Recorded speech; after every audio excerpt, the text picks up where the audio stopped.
Pertanyaannya tentu saja adalah kenapa seorang LM tidak mau menerima sejumlah uang yang disampaikan. LM tidak setuju untuk melakukan itu, bahkan memilih untuk terus melakukan semua hal. Justru yang terjadi sebenarnya adalah sesuatu hal yang jauh lebih besar dari hanya sekedar persoalan uang ataupun nominal.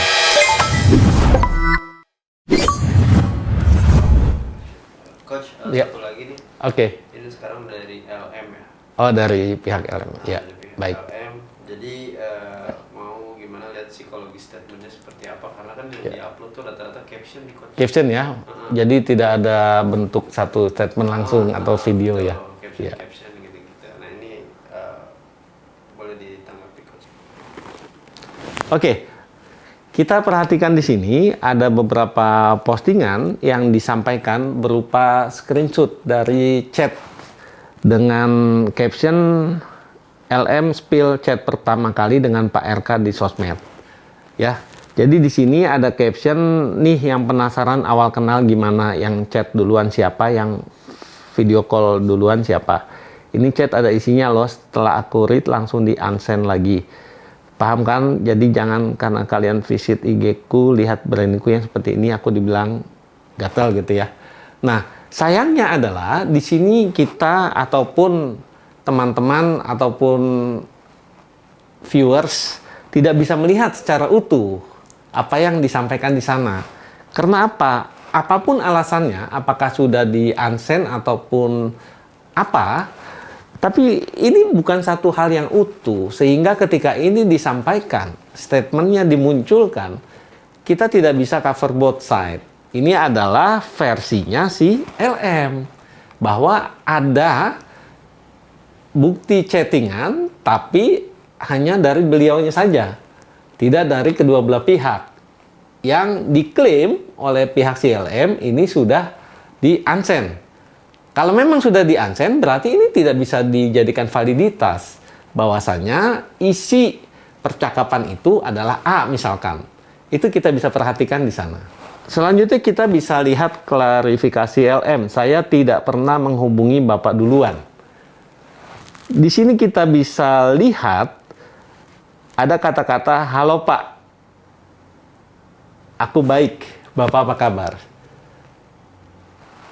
Secara mudah, secara gamblang, tentu saja kita melihatnya, halo Pak. Itu adalah satu bentuk sapaan, satu bentuk greeting yang dimunculkan pertama kali. Jadi kalau saya menilai, ini sangat tidak produktif dimunculkan ini gitu. Untuk apa? Untuk mendukung statement beliau bahwasanya, statementnya si LM ini, bahwasanya LM tidak pernah menghubungi duluan, tetapi yang dimunculkan adalah sekali lagi satu bentuk chat ataupun percakapan yang tidak utuh gitu loh. Ya, sehingga menimbulkan multi persepsi sekali lagi. Oke, ada juga yang kita bisa perhatikan di captionnya, bukan di percakapan yang ditampilkan, tapi captionnya. Caption dari si LM ini adalah, saya tidak membenarkan perbuatan saya 4 tahun lalu. Saya akui saya salah, tapi yang harus kalian tahu saya tidak pernah menghubungi Bapak duluan. Jadi, Bapak chat kalau sudah saya read, di unsend lagi dan berlanjut di tele, layaknya seperti orang pacaran, bukan sebagai bantuan atau apapun itu yang seperti Bapak bilang ke publik. Selalu bilangnya bantuan kuliah, bantuan COVID, bantuan naon lagi ya tukang, selalu seperti itu.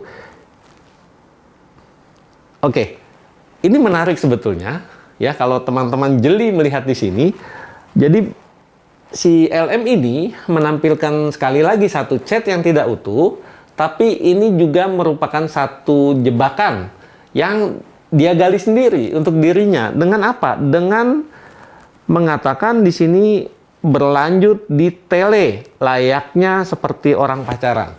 Seperti kita ketahui, kalau chat antara dua insan seperti layaknya orang pacaran, tentu saja bukan chat-chat yang formal. Tentu saja bukan chat yang mungkin hanya beberapa percakapan saja. Tapi tentu panjang tuh.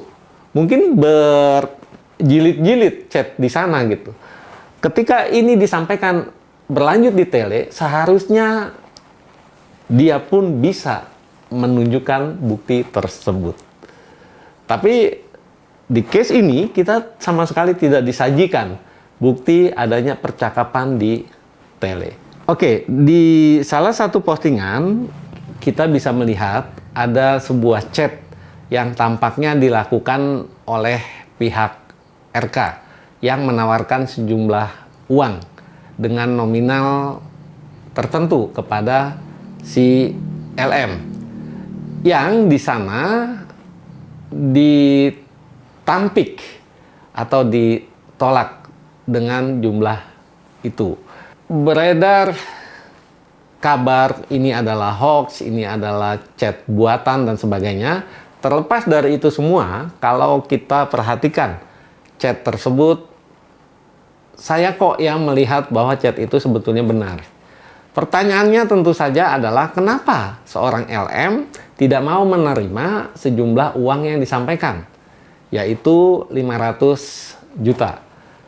Kalau saya melihat mungkin yang disampaikan itu tidak sesuai dengan ekspektasi di awal. Bisa jadi ekspektasinya jauh di atas jumlah tersebut.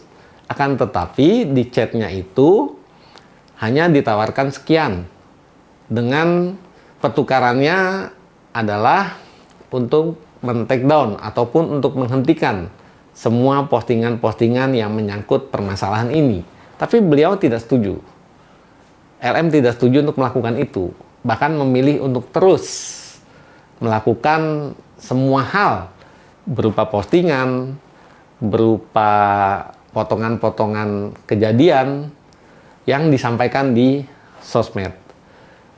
Pertanyaan besarnya adalah, tentu saja kalau kita melihat secara awam, kita bisa memastikan bahwa ini motifnya adalah jumlah uang yang lebih besar yang sebetulnya diinginkan ataupun diharapkan oleh seorang LM. Akan tetapi, di balik itu semua, sebetulnya kasus ini adalah sangat menarik ya. Kalau kita perhatikan, kalau kita ikuti sejak awal, yang tentu saja menjadi perhatian kita semua adalah pertanyaan-pertanyaan yang disampaikan ataupun yang terlintas di kepala kita masing-masing. Kenapa seorang LM mau mengungkapkan satu peristiwa, satu kejadian yang sudah terjadi cukup lama, yaitu 4 tahun yang lalu. Justru yang terjadi sebenarnya adalah sesuatu hal yang jauh lebih besar dari hanya sekedar persoalan uang ataupun nominal. Dan juga jauh lebih besar dari sekedar permasalahan yang sudah terjadi 4 tahun yang lalu.